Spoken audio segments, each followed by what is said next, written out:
Après la deuxième mise à la retraite des agents de la fonction publique, Jean-Pierre Liaou a lancé la troisième vague qui va consister à mettre encore 10 000 autres agents à la retraite.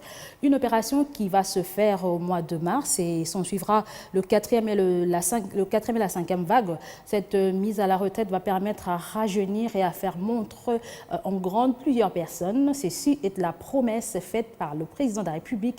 Suivez le ministre d'État, ministre de la fonction publique dans cet élément.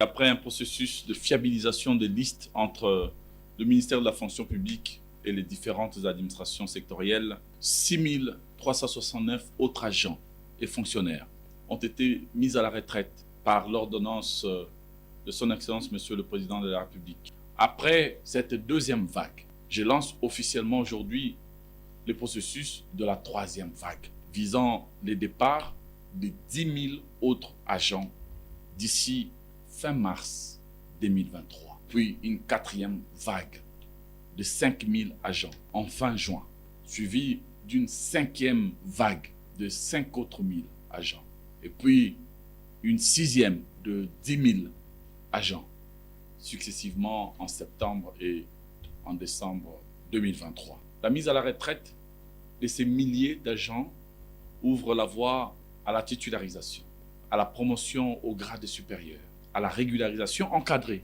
de certaines nouvelles unités et a été affectée in tempore non suspecto.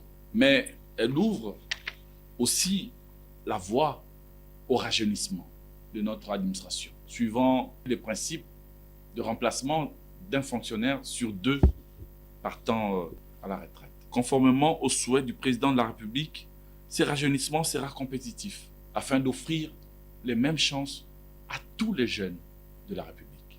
Le fils ou la fille d'une maman maraîchère doit avoir les mêmes droits et les mêmes chances que celui ou celle d'un membre du gouvernement ou d'un haut fonctionnaire.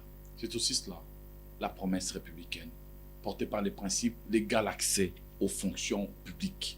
Le processus de concours, qui sera d'une transparence absolue, débute dès ce mois de février 2023.